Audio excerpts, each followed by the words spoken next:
오늘 본문을 통해서 마가가 예수님과 사람들 사이에 일어난 일들을 우리에게 그저 있는 그대로 쭉 소개합니다. 예수님께서 제자들과 함께 갈릴리 호수로 가셨고 그때 큰 무리가 예수님을 따라갔습니다. 시간이 지날수록 예수님께 더 많은 사람들이 모여들었습니다. 7절인데요. 예수께서 제자들과 함께 바다로 불러가시니 갈릴리에서 큰 무리가 따르며 유대와 예루살렘과 이두메와 요단강 건너편과 또 두로와 시돈 근처에서 많은 무리가 그가 하신 큰 일을 듣고 나왔다. 이렇게 되어 있죠. 특별히 예수님께서 이미 많은 병자들을 고치셨기 때문에 사람들이 예수님을 만지기만 하면 병이 낫는다 이런 생각이 있었고 예수님 앞에 무조건 가야 된다 생각이 있었죠. 그래서 더 많은 사람들이 한꺼번에 몰린 겁니다. 그때 예수님께서 작은 배를 준비하게 하셔서 제자들을 거기 잠깐 피해 있게 하셨습니다. 9절을 보시면 예수께서 무리가 애워싸 미는 것을 피하기 위하여 작은 배를 대기하도록 명령하셨고 10절 이는 많은 사람을 고치셨기 때문에 병으로 고생하는 자들이 예수님을 만지고자 하여 몰려왔습니다. 설명을 드렸죠. 예수님을 만지면 병이 낫겠다라는 생각 때문에 많이 몰려들었다. 근데 단지 병자들뿐 아니라 귀신 들린 사람들도 예수님께서 귀신을 다 내쫓아 주셨습니다. 그때마다 사람들 속에 있는 귀신이 예수님을 보면서 엎드려서 당신은 하나님의 아들이십니다 그러면서 벌벌 떨었죠. 11절입니다. 더러운 귀신들도 어느 때든지 예수를 보면 그 앞에 엎드려 부르짖어 이르되 당신은 하나님의 아들입니다.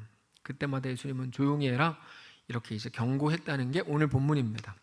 오늘 본문을 보시면 특별한 건 없어 보이죠. 뭐 어떤 사람이 대단한 일을 했다거나 위에서 지붕에 구멍을 뚫었다거나 이런 식의 어떤 독특한 내용이 없이 예수님께서 이 땅에 계실 때 너무나 평범하게 언제나 있었던 그런 일들을 쭉 그냥 서술하는 것, 그것이 전부인 것처럼 보입니다. 물론 예수님께서 많은 사람을 고치셨기 때문에 사람들은 예수님에 대해서 이야기를 듣고 예수님께 나온 겁니다. 예수님을 알아본 거죠. 하나님의 아들이다 라고까지는 아니라고 하더라도 예수님께 나아가면 내 병이 낫겠다라고 하는 그 알아봄, 그게 오늘 본문의 중심적인 생각입니다. 귀신들도 예수님을 알아봤다 이렇게 나오죠. 그렇게 예수님에 대해서 듣고 예수님을 알아본 병자들이 예수님께 나온 건데 그들에게는 예수님께 나아가야 될 이유가 있었던 거죠. 최소한 이유가 있었죠. 예수라는 분이 병을 고치고 귀신을 내쫓는다더라. 그분께 가야만 된다 이런 마음이 있었던 겁니다. 마가가 바로 그 이유, 예수님께 나아가야 될 이유를 가진 그들을 우리에게 지금 소개하고 있는 거예요. 너희에게도 예수님이 필요하지 않냐? 이렇게 묻는 거죠. 그들이 예수님에 대한 이야기를 듣고 예수님께 나왔다면 너희에게도 예수님이 필요하지 않냐? 그래서 오늘 본문에서 8절에 나오는 많은 무리가 그가 하신 큰 일을 듣고, 여기서 이제 저 듣고가 제일 중요한 겁니다. 듣고 10절에도 보면 고생하는 자들이 이렇게 되어 있거든요. 병으로 고생하는 자들이. 11절도 더러운 귀신들이. 이런 하나하나의 표현들을 우리에게 보여주는 거죠. 너희도 그렇지 않냐 이겁니다. 자, 오늘 맥추감사주일입니다.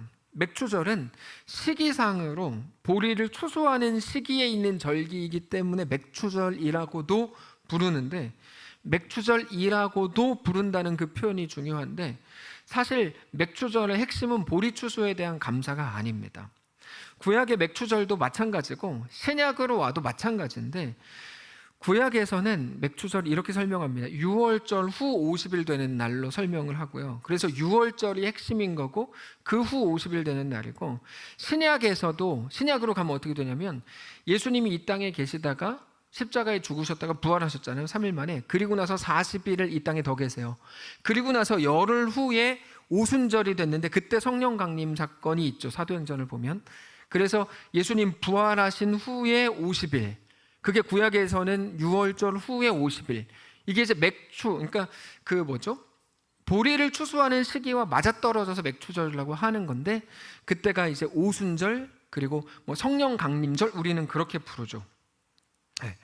그러니까 보리 추수에 대한 감사가 아니고 정확히 말하면 우리는 예수님의 부활, 성령의 오심을 기억하는 날이 맥추절입니다. 자, 예수님께서 죽으셨다가 살아나셨습니다.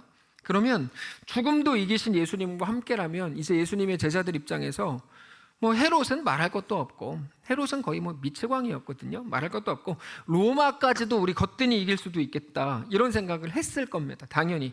근데 이상하죠? 예수님은 부활하신 다음에 곧 하늘로 올라가셨어요.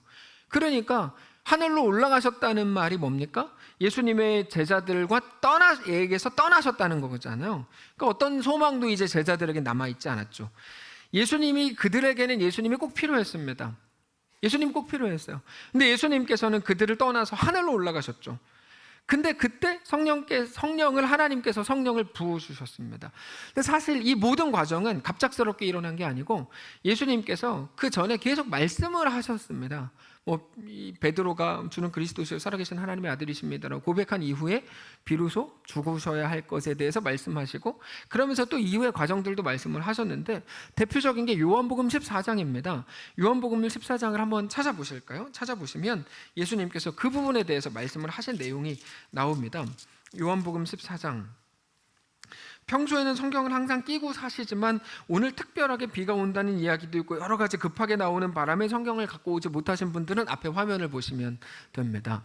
자, 뭐 앞에 화면 보신다 그래서 성경도 안 갖고 왔어요, 이렇게 생각하지 않아요. 저분 항상 성경과 동행하는데 오늘은 특별한 일이 있으셨구나, 이렇게 생각하는 게 제 인격이에요. 자, 보시면 이렇게 되어 있습니다.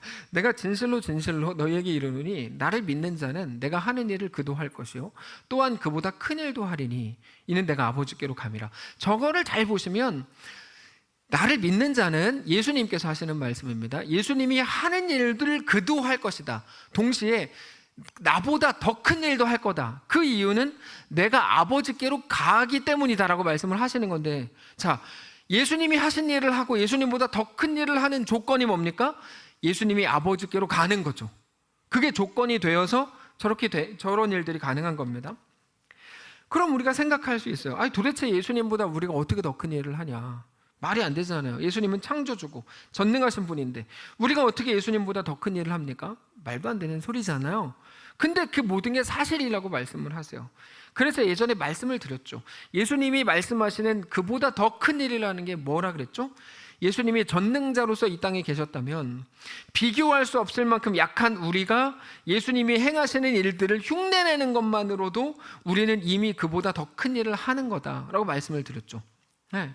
예를 들어서 농구 선수가 한 골을 넣는 것과 우리 같은 사람들이 한 골을 넣는 것은 다른 일이죠. 그런 거야. 우리에게 예수님이 가신 그 길을 가라는 겁니다. 이 말은 그럴 수 있겠냐? 라고 말하시면서 그게 아버지의 영광이다, 이렇게 말씀하세요. 13절에 너희가 내 이름으로 무엇을 구하든지 내가 행하리니 이는 아버지로 하여금 아들로 말미암아 영광을 받으시게 하려 함이라. 그러니까 예수님께서 가신 그 길을 가는 게 우리가 그 길을 가는 게 아버지께 있어서는 아버지께 영광이 되는 거다, 이렇게 말씀을 하십니다. 그러면서 그 길을 가기 위해서 기도하는 모든 것, 이 길을 가기 위한 힘과 용기와 담대함을 구할 때 하나님은 그거를 반드시 주시겠다. 이게 14절입니다. 내 이름으로 무엇이든지 내게 구하면 내가 행하리라. 그러니까 저기서 말하는 무엇이든지, 내 이름으로 구하는 무엇이든지라는 말을 우리가 정확히 해석해야 되는 거예요. 야, 그럼 너 기도하면 하나님 다 들어주신다 그랬어? 너 기도해봐. 그게 아니라고요. 그게 아니라고요. 무엇이든지라고 말씀을 하셨잖아요. 내 이름으로. 그러니까 내가 뭐 로또에 당첨되게 해주세요, 예수님의 이름으로 기도합니다, 아멘, 이렇게 해서 로또에 당첨되게 해줄게라는 약속이 저게 아니라고요. 네, 그건 장난치는 겁니다. 말씀 가지고 장난치면 안 됩니다. 그건 장난치는 겁니다. 우리 예수님께서 내 이름으로 구하는 무엇이든지 들으시겠다고 한 그거는 뭐냐면, 주님, 이게 앞에 거랑 다 연결되는 겁니다. 주님이 나에게 허락하신 길을 내가 가겠습니다. 나는 주님처럼 완전하지 않지만 난 가보겠습니다. 근데 무섭습니다. 무섭잖아요. 무섭습니다. 나에게 그러니까 힘을 주시고 용기 주시고 잘 갈 수 있도록 지혜를 주십시오. 그 길을 한번 잘 가볼 수 있도록 해주십시오 라고 하는 그 무엇이든지를 말하는 겁니다. 그 기도에 응답하겠다. 근데 그게 신앙입니다. 여러분, 계속 말씀을 드리지만 신앙은 뭡니까? 신앙은 하나님이 누구신가에 관한 문제입니다. 하나님이 누구신가에 관한 문제. 하나님은 자격 없고 연약하고 부족하고 심지어 하나님과 원수였던 우리를 사랑하셨죠. 우리를 위해서 아들 예수님을 십자가에 내어주셨습니다. 그렇게 우리에게 대한 하나님의 사랑을 확증하셨습니다. 그게 바울의 표현이죠. 우리가 그렇게 하나님께 놀라운 구원을 얻었습니다. 그분이 하나님이시라고 성경이 우리에게 말해요. 그 하나님을 우리 현실 속에서 믿고 의지하는 겁니다. 그게 신앙인 거죠. 믿고 의지한다는 말은 정말로 붙든다는 말입니다. 근데 재밌는 거는 단지 마음으로 알고 안심하는 거에 멈추지 않고 이어서 예수님이 뭐라고 말씀하시냐면 너희가 나를 사랑한다면 내 계명을 지켜야 된다고 말씀을 하세요. 갑자기 계명이 나옵니다. 15절에 너희가 나를 사랑하면 내 계명을 지키리라. 우리가 최근 2주 사이에 계명, 율법에 대해서 좀 나누었는데 계명과 율법은 행위의 문제가 아니라고 말씀을 드렸습니다. 율법주의자들 자꾸 이거 행위의 문제로 갖고 와가지고 뭘 하냐 하지 말아야 되냐로 가는데 그거 아니다. 율법은 하나님이 누구신가에 관한 거다 말씀을 드렸죠. 모든 율법은 하나님을 계시하기 위해 주신 하나의 모형이라고 말씀을 드렸습니다. 계명들을 통해 하나님이 누구신지를 보여주시는 거죠. 그렇게 알게 된 하나님이 누구신지를 알고 하나님을 믿고 그 믿음으로 우리의 삶을 살아보는 거야. 대표적으로 안식일 말씀을 드렸죠. 안식일은 안식일에 뭘 하고 하지 말고의 문제가 아니다. 그럼 안식일은 뭐라 그랬습니까? 멈춤이다. 멈춰서 생각하라는 거죠. 뭐를 생각해요? 내가 나를 위해 이렇게 사는 거를 멈추어도 내가 살 수 있나? 내가 사는 거는 나 때문이 아니지 오직 하나님이 나를 먹이고 입히고 살리는 분이지, 이 생각을 하는 날이 안식일로서 우리에게 주신 거예요. 그래서 안식일이 우리를 위해 있게 됐다고 예수님께서 말씀을 하신 거죠. 말씀을 들었잖아요. 그러니까 우리가 하나님을 사랑하면 하나님이 누구신지 알고 하나님을 믿고 하나님을 따르는 게 마땅한 겁니다. 사랑은 말로 하는 게 아니라 삶으로 하는 거죠. 그러면서 그때 비로소 성령님을 말씀으로 하세요. 16절을 이제 보여주시면 내가 아버지께 구하겠으니 그가 또 다른 보혜사를 너희에게 주사 영원토록 너희와 함께 있게 하리니 그는 진리의 영이라. 성령님의 별명을 진리의 영이라고 말씀드렸죠. 자꾸 막 신비 막 그렇지 않습니다. 신비 아파트도 아니고 성령님은 진리의 영이십니다. 깨닫게 하시는 분이세요. 능히 그를 받지 못한, 세상은 능히 그를 받지 못하나니 이는 그를 보지도 못하고 알지도 못함이라. 그러나 너희는 그를 아나니 그는 너희와 함께 거하시며 또 너희 속에 계시겠습니다. 내가 너희를 고아와 같이 버려두지 아니하고 너희에게로 오리라. 자, 한마디로 하면 뭡니까? 그는 너희를 돕는 자다 이거예요. 그는 너희를 돕는 자다. 마가복음 3장 7절부터 12절에서 뭐라 그랬죠? 사람들이 필요가 있어서 예수님께 나왔다. 예수님은 그들을 고치셨다 말씀을 드렸죠. 성령님을 보내십니다. 그 이유가 뭐라고요? 그는 너희를 돕는 자다. 너희를 도와서 성도의 길을 넉넉히 걷게 할 거다 이 말입니다. 그리고는 예수님께서 하늘로 오르신 후에 열흘 있다가 정말로 성령께서 그들 가운데 임하셨죠. 그게 오순절 성령 강림 사건이고 우리가 오늘 지키는 맥주절입니다. 결국에 맥주절의 핵심은 뭐냐면 내가 너희와 함께 하겠다요. 맥주절의 핵심은 보리를 추수하는 것에 대한 감사가 아니고 맥주절의 핵심이 뭐라고요? 내가 너희와 함께 하겠다. 그래서 성령을 부었다. 이겁니다. 하나님께서 오늘 우리에게 주시는 도전이 바로 그겁니다. 우리의 삶의 모든 현실 속에서 그 삶을 그러므로 살아보라는 거죠. 우리는 매일 하나님께 뭐라고 말합니까? 내 고통에 대해서 누구도 몰라. 매일 그렇게 하잖아요. 너도 나를 이해 못해. 나만의 특수한 어려움을 내가 당하고 있어 라고 습관적으로 말하는 우리들에게 대해서 그렇지 않다. 나는 너를 잘 안다. 내가 너를 지었다. 내가 네 애비다. 내가 너를 왜 몰라. 나는 너를 잘 알고 너를 이해하고 나는 너를 돕는다. 이게 맥주절이라고요. 근데 이게 시기상 보리를 추수하는 때와 맞아서 맥주절이라고 부른다면 우리는 어떤 시기에 맞물려 있습니까? 재밌게도 한 해의 반을 끝내고 다시 하반기를 시작하는 7월 첫 주에 맞물려 있죠. 그래서 굉장히 의미가 있는 거예요. 하나님이 누구신지 기억하고 무너진 상반기에 대해서 후회하지는 말고, 후회해서 발전하는 것도 없으니까 후회하지 말되 새롭게 시작한 하반기를 믿음으로 시작하라는 거죠. 그 믿음으로 우리에게 허락된 하반기를 살아보라. 이게 우리에게 허락된 맥주절의 핵심인 거죠. 우리는 지난 1년 반 동안 무너짐에 대해서 너무 많이 자연스럽게 다 받아들였습니다. 저는 이게 가장 큰 위기의 이유라고 생각하는데요. 너무 자연스럽게 다 받아들였어요. 코로나와 방역이라는 이름으로 하나님과의 관계, 그리고 신앙생활, 우리 믿음이 무너지는 게 당연하다고 받아들였어요.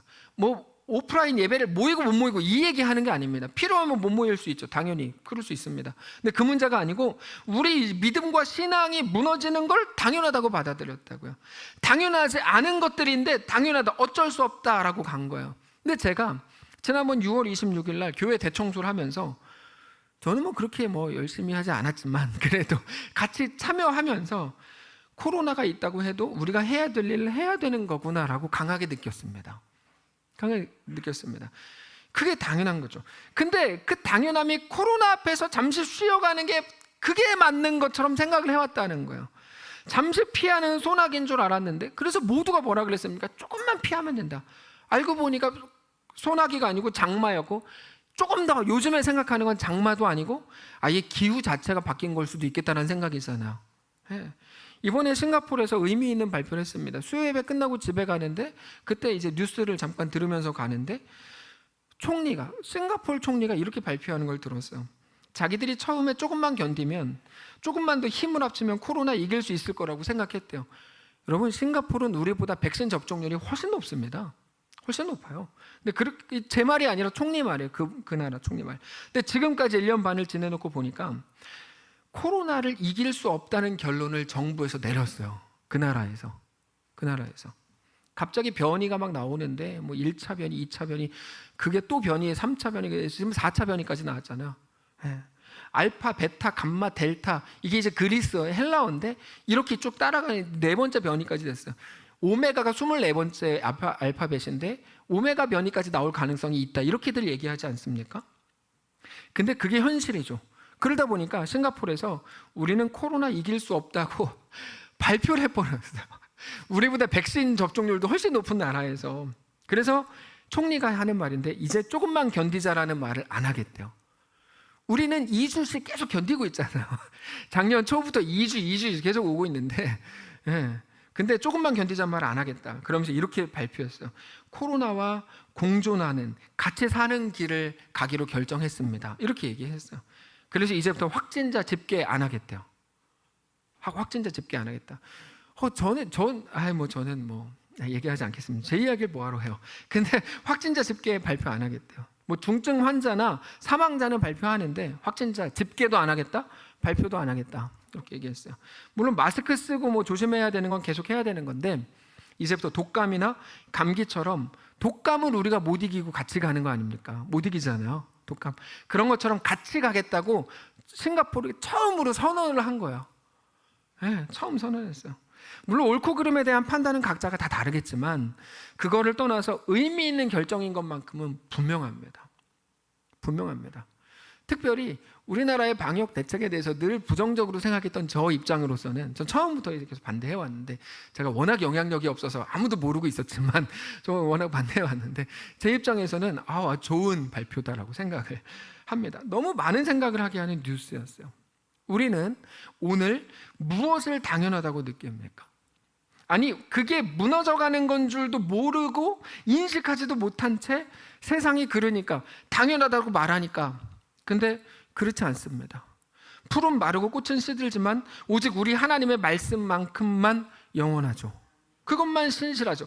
예수님께서 모여든 사람들을 여러분 잘 보시면 면접하고 고치시지 않았습니다. 너 얼마 전에 돈 떼먹었지? 넌 안 고쳐, 이놈아. 너 얼마 전에 그렇게 부모님한테 싸가지 없이 말했지? 너 안 고쳐. 이렇게 하지 않으셨고 예수님은 고쳐주셨죠. 그들의 도덕성을 따지시지 않았어요. 이게 중요한 말인데, 예수님께서는 철저히 그들의 조건이나 자격을 보지 않으셨습니다. 그게 우리들입니다. 세상이 너희에게 대해서 그렇게 손가락질을 하고 비난하고 못냈다 그러고 소망이 없다고 말하지, 그래서 너희도 이 세상에 너를 이해하고 너와 마음을 같이 하는 사람이 아무도 없다고 생각하지, 너만의 동굴에서 못 헤어나오고 있지, 근데 나는 너를 안다, 나는 너를 붙든다, 나는 네 아버지다 라고 말씀하시는 거예요. 내가 너를 붙든다. 그게 성령이 오신 맥주감사절입니다. 그게 그제 어떤 정당의 토론 모임에서 학교의 폭력의 피해자가 자기 자신의 이야기를 쭉 말하는데, 이분이 제가 보니까 20대 초반인 것 같아요. 얘기하는 건데 얼굴 보니까 30대던데 하여튼 내용으로 볼 때는 20대 초반이었어요. 근데 이분이 얘기를 하는데 학교에서 10명이 넘는 또라이 아이들에게 매일 맞았대요. 며칠 전에도 한 명이 스스로 목숨을 끊었죠. 학교 폭력 때문에 편지 쓰고, 제가 그 편지를 다 읽어봤는데 참 가슴이 아프더라고요. 근데 이 아이도 매일 맞았대요. 1학년 되고 이제 2학년 올라가니까 괜찮겠지. 근데 10명 중에 1명이 자기랑 같은 반인데 2학년 됐는데 그걸 보면서 너 나랑 또 같은 반이야? 그러면서 또 막 그때부터 또 계속 후드려 맞았다는 거예요. 심지어 수업 시간에도 선생님 앞에서 칠판으로 돌아보고 있을 때도 많이 맞았대요, 얘가. 근데 자기가 이렇게 맞는 거를 친구들이 봤는데도 누구도 신고를 못 해주더래요. 왜냐하면 괜히 신고했다가 얘한테 더 큰 피해가 될까 봐 신고를 못 해주더래요. 괜히 벌집 쏘시게 될까 봐. 본인도 그걸 알아서 신고를 못 해주는 친구들에 대한 서운함은 없었는데 너무 힘들었대요. 그러다가 얘가 나중에 상담가를 만났는데 상담가가 그 학생을 보면서 처음 했던 소리가 이겁니다. 너같이, 그러니까 나쁜 의미가 아니라 너처럼 매일 맞고 학교에서 이렇게 뭐라 그럴까요? 학교 폭력을 당하는 아이들에게 대해서 상담 심리학에서 생존자라고 불러. 그러면서 오늘까지 살아남아줘서 너무 고마워, 이렇게 얘기했다는 거예요. 얘한테. 그런 얘기를 처음 들어봤어요. 얘가 그 전까지는 그만 살까? 이런 생각을 한두 번 했겠습니까? 근데 너는 생존자야, 이 얘기를 듣는 그 순간에 마음이 다 녹은 거예요. 다 녹았대요. 아, 내가 생존자구나. 나 가치가 있구나. 내가 진짜 대단한 거구나. 여러분, 삼풍백화점 무너졌을 때 몇 명 살아남았죠? 기록이 막 10며칠 이렇게 되면서 살아남은 사람, 생존자라고 얼마나 박수를 쳐줬어요? 그거였다는 걸 얘가 알게 된 거예요. 그때 그 전까지는 난 가치 없는 사람이야. 나는 그것도 못 피했어. 나는 나 같은 게 뭘 해? 이런 생각만 계속 하던 아이에게 그 한마디, 얘의 삶을 바꿔준 것도 없어요. 근데 그 한마디, 너 생존자야. 살아남아줘서 고마워. 그 얘기 하는데 그때 이제 얘가 완전히 새로운 생각을 갖게 된 거죠. 내가 살아남아서 진짜 다행이구나. 그 힘으로 끝까지 버티는 거예요. 우리 주님이 여러분, 오늘 본문에 나오는 그 사람들에 대한 사는 문제에 깊은 관심을 가지셨다는 걸 여러분 꼭 기억하셔야 됩니다. 사는 문제. 무슨 말이냐면 우리는 교회라고 하면 종교적인 거 혹은 뭐 어떤 굳이 좋게 표현해서 신앙적인 관점에서만 모든 것들을 생각하지만 오늘 본문에 소개된 내용을 보면 어떤 종교적인 것도 없어요. 그 말은 우리 예수님이 종교적인 어떤 것과 율법적인 것들이 아니라 그들의 먹고 사는 문제, 그들의 사는 현실 속에서 그들이 당하는 고민과 아픔에 대해 관심을 가지셨다는 것을 보여주는 거예요. 율법은 우리를 평가하지만 하나님은 우리를 평가하지 않습니다. 하나님이 앉아서 우리를 보고 몇 점 점수 매기지 않습니다. 제가 살아오면서 제일 많이 속은 게 이 부분이에요. 저를 점수 매기는 줄 알았어요, 하나님이. 그런 줄 아셨죠? 안 그래요. 하나님은 우리를 절대 점수 매기지 않습니다. 절대로. 너 몇 점. 여러분, 점수 매기지 않는다는 말은 기대가 없다는 말이 아닙니다. 평가로 우리를 대하시지 않는다는 말입니다. 사실 저는 제 신앙에서 한번 이렇게 전환되는 포인트 중에 하나가 이 부분인데, 하나님이 저를 평가하지 않는다는 것만으로도 얼마나 행복했는지 몰라요. 하나님은 저를 평가하지 않으세요. 어쩌면 많은 사람들은 너가 하나님께 나아갈 수 없는 조건들을 찾아내는 일에 바쁩니다. 그것만 자꾸 생각나게 해요. 자기 자신에 대해서도 마찬가지로 내가 하나님께 나아갈 수 없는 조건들, 하나님께 저평가받는 부분들에 대해서 나열하느라 바빠요. 매일 기도하라 그러면 1시간 중에 50분은 그 기도예요. 내가 저평가받을 수밖에 없는 거에 대한 죄송합니다 뭐 이런 거죠. 근데 하나님은 우리를 평가하시지 않는데, 그 말은 우리가 막 살아도 된다는 말이 아니라 우리를 아들로, 자녀로, 사랑으로 대하신다는 말입니다. 그 한 가지 사실이 오늘 우리를 살게 하는 거죠. 그 아이에게 모든 사람들이 이제까지, 심지어 부모마저도 야, 혹시 네 성격 이상한 거 아니야로 다 접근한 거예요. 못 살죠. 못 살 것 같아요. 저 같아도 어떻게 살아요? 뭐만 하나 하면, 물론 더 좋게 되기를 원하는 마음으로 했겠지만 어떻게 삽니까? 너 혹시 성격 바꿔봐야 되는 거 아니야? 너 이거 아니야? 근데 한마디, 너 생존자야. 오늘까지 살아줘서 너무 고마워. 그게 그 아이를 바꾼다니까요. 결국 그건데 뭐냐면 내가 믿는 하나님이 어떤 분이냐 하는 게 결정적인 거라는 거예요. 내가 믿는 하나님이 어떤 분이냐. 그 하나님이 또 하나의 판단자인지 평가자인지 심판인지 아니면 우리 아버지인지, 결국 하나님에 대한 내 믿음이 내 오늘을 결정하는 거죠. 하나님의 자녀로 서실 수 있기를 바랍니다. 그 믿음이 우리 삶의 모든 현실을 넘어서고 넘어서게 할 뿐 아니라 모든 것을 능히 이기는 자로 서게 하는 겁니다. 그게 생존자입니다. 생존자. 너는 생존자다. 그래서 너무 고맙다. 내가 너와 함께한다. 너는 그렇게 살 수 있다. 이게 우리에게 대한 하나님의 대답이라는 생각이 들었습니다. 그게 우리에게 임하는 하나님의 귀한 선물이죠. 근데 우리가 그때 한 가지를 깨달아요. 하나님의 은혜가 그렇게 볼 때 언제 임합니까? 오늘 본문의 사람들의 아픔 속에서 하나님의 은혜가 임했죠. 그 부분인 거예요. 당장 성경을 여러분 다 보시면 하나님의 은혜가 언제 임합니까? 아담과 하와가 사단의 꼬임에 빠져서 넘어졌을 때 그때 하나님의 은혜가 임한 거 아니에요?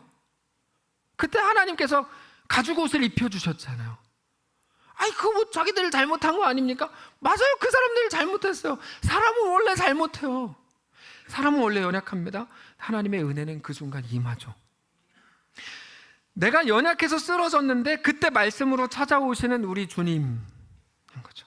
심지어 로마서에서는 뭐라고 표현합니까? 그 시점에 대해서 내가 연약할 때, 우리가 죄인일 때, 하나님과 원수되었을 때 우리에게 은혜를 베푸셨다고 말하죠. 하나님의 은혜가 임하는 순간 언제일까요? 우리는 우리의 어떤 실력으로 하나님의 은혜를 뭐라 그럴까요? 하여튼 이렇게 따내야 된다고 생각하는 걸까요? 하나님이 누구신지 알게 되시기를 바랍니다. 조건으로, 자격으로 대하시지 않으시겠다는 약속이 그겁니다. 그래서 오늘 우리에게 소망이 있는 거죠. 내가 더 잘하고 내가 더 훌륭하고 내가 더 자랑할 만한 사람이 됐을 때가 아니라 어린아이처럼 오직 하나님밖에 없다고 엉엉 울면서 나를 도와달라고 나와 함께 해주시기를 구할 때 그때 하나님의 은혜가 임하는 거죠. 물론 여기서 말하는 하나님의 은혜라는 게 뭐 그러므로 로또에 당첨시켜주고 이런 거를 말하는 게 아니라는 거는 아시죠? 이거에 대한 구체적인 거 오후 예배 때 말씀을 드릴 테니 오후 예배 때 도망가지 마. 이런 표현 좀 그렇다. 하여튼 오후 예배 때 잘 참여하시길 바랍니다. 자, 말씀을 정리하겠는데요. 예전에 이호경 씨가 쓴 동시를 한번 들려드린 적이 있습니다. 제목이 그런데입니다. 그런데. 이상해 오늘은 비도 왔지, 친구도 집에 없지, 게임기도 고장났지, 만화 영화에서 주인공도 죽어버렸지, 엄마가 만든 빵도 타버렸지, 강아지도 내 이불에 오줌 쌌지. 이상해 오늘은. 근데 그렇게 찾던 몽당 연필이 나왔어. 이상해 오늘은. 그분의 시예요. 저 너무 멋있는 것 같아요. 이분 시가 너무 멋있다.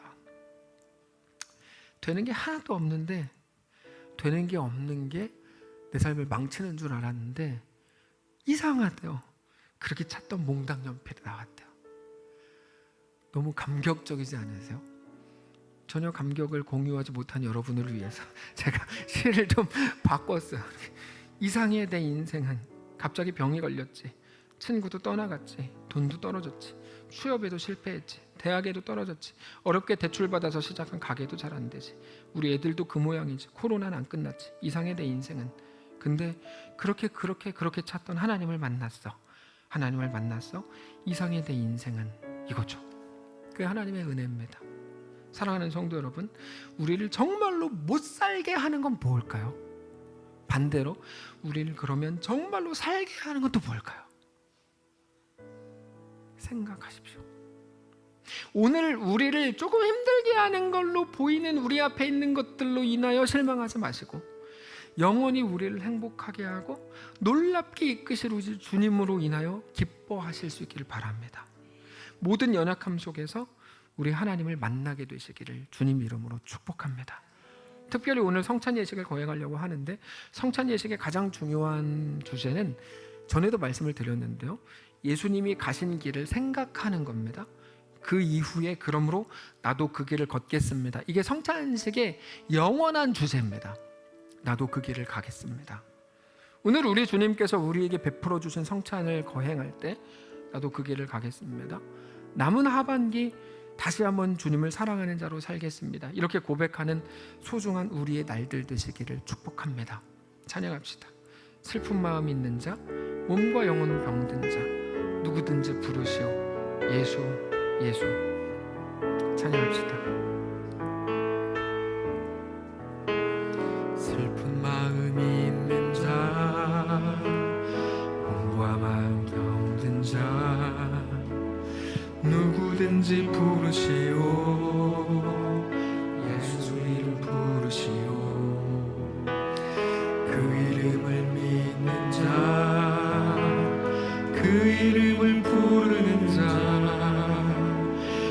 그가 어떤 사람이든 그는 구원어. 처음부터 다시 한번 합시다.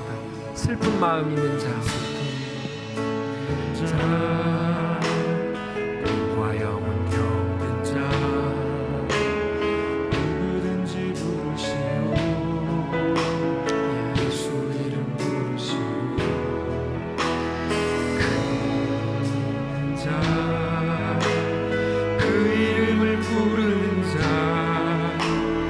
그가 어떤 사람이든 그. 다시 한번 합니다. 슬픈 마음 있는 자, 슬픈 마음 있는 자, 오늘 본문에 나오는 그 사람들이죠.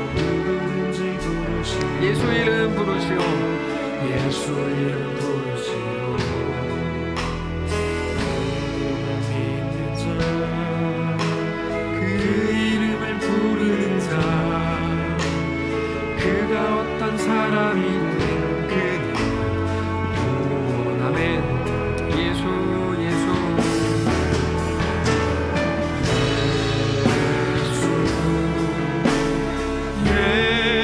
예수 능력의 그 이름 예수 나 외쳐 부르네.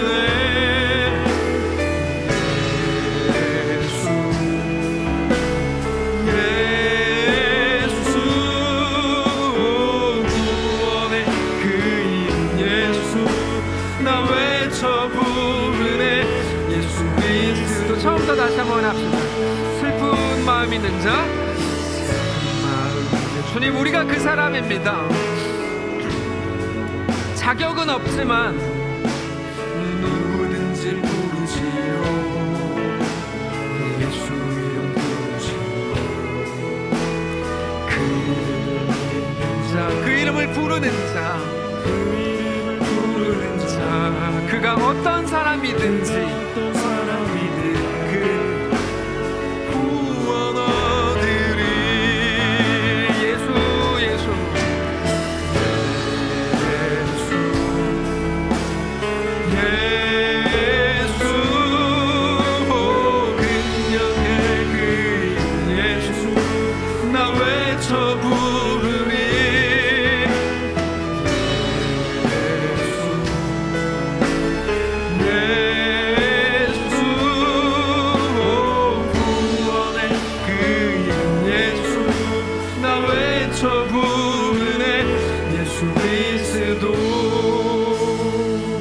하나님, 면접 보지 않고 주님께 나오는 모든 자들을 고치시고, 그래 너에게 내가 필요하지, 누구도 너를 이해 못한다고 아니다, 나는 너를 이해한다, 나는 너를 지었다, 나는 네 아버지다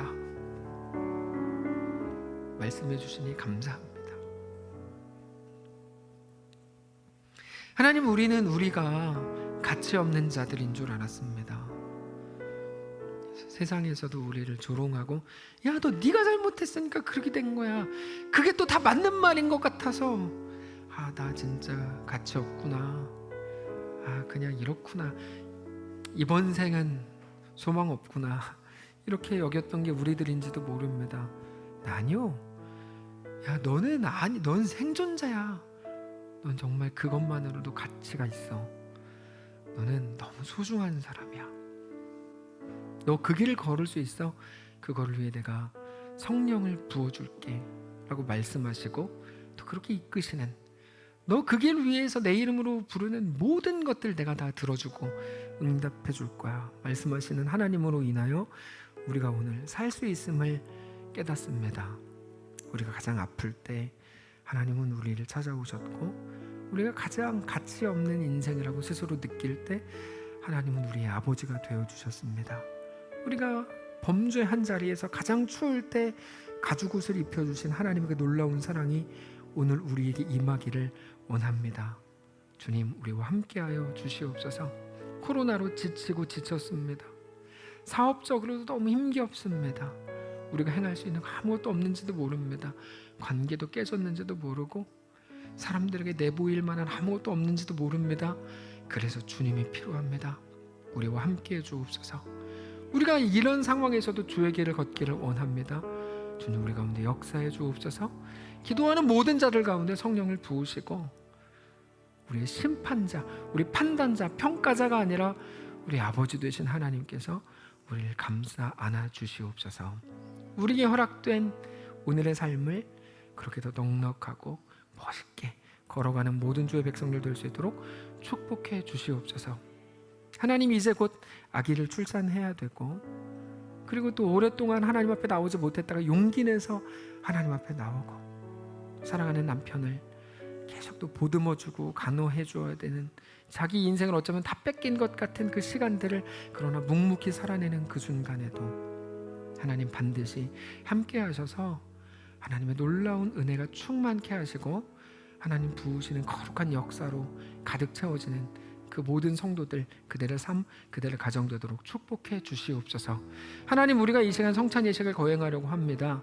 성령께서 임재하셔서 나를 위해 예수 그리스도가 오셨고 나를 위해 죽어주셨고 내가 살았구나 주님 나도 그 길을 걷기를 원합니다 결단하는 귀한 시간 되도록 축복하시옵소서.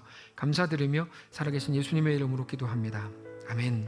이제는 우리 구주 예수 그리스도의 은혜와 하나님 아버지의 다함없는 사랑과 성령의 교통인도 역사 위로 함께 하심의 은사가 이 시간 주를 바라보며 나도 그 길을 걷겠습니다. 나도 예수의 사람들로 서겠습니다. 결단하는 사랑하는 모든 성도들 머리머리 위에 그들의 가정 위에 자녀들 위에 그들의 앞날 위에 직장과 사업장 위에 사랑하는 이 교회 위에 이제로부터 영원까지 함께 계실지어다. 아멘.